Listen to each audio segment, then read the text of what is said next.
La belle histoire à présent de cette équipe de tennis ballon située dans la campagne de la Pointe-de-Caux. Après 3 ans d'existence, le club Olympiaco, je vais y arriver, a réussi à dominer le championnat de D1 de footnet, une discipline peu connue mais qui monte en puissance. Le club peut remporter le championnat en cas de victoire lors de la demi-finale et la finale dans quelques jours. Reportage Félix Bollez et Stéphanie Le Tournel. La belle histoire a débuté dans ce village de Normandie.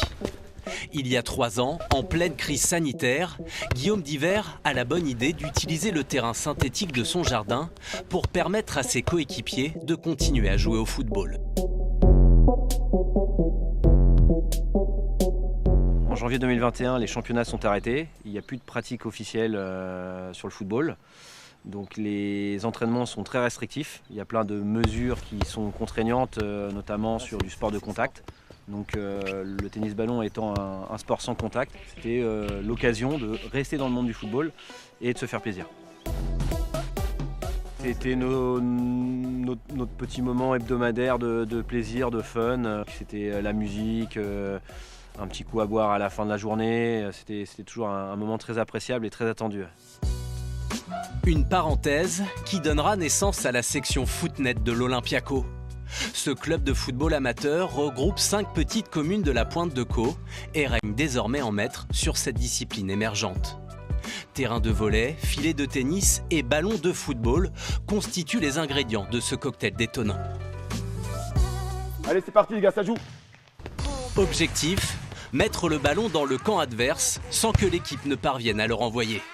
Contrainte, 3 touches de balle et un rebond maximum. Moi, ce qui m'a vraiment attiré sur le footnet, c'est cette palette de gestes techniques, de retournées, de vrilles, et c'est vrai que c'est quand même assez spectaculaire. À ce petit jeu, les Normands comptent dans leur rang des joueurs redoutables. Une attaque de feu et une défense inusable leur ont permis jusqu'à présent de dominer le championnat de D1.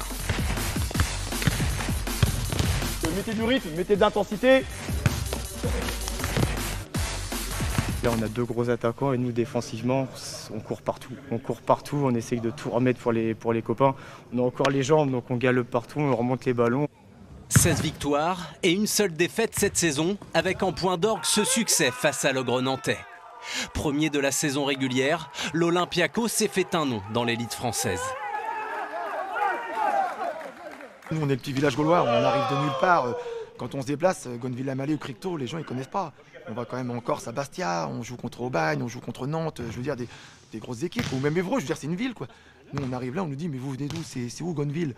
Et c'est vrai que on est des compétiteurs. Des compétiteurs, à l'instar de Thomas Dejezuluka.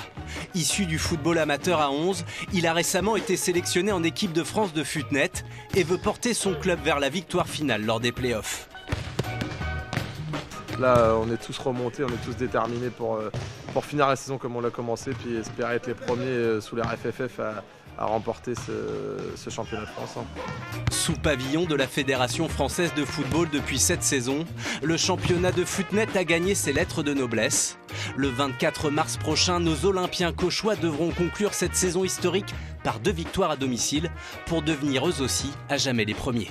Terre de footnet, si on veut que ce soit marqué chez nous, à jamais les premiers. Là-dessus, je peux vous assurer qu'on va rien leur laisser passer. Mais rien, rien. Pas un point, que dalle, on leur laisse rien du tout, les gars. Yes.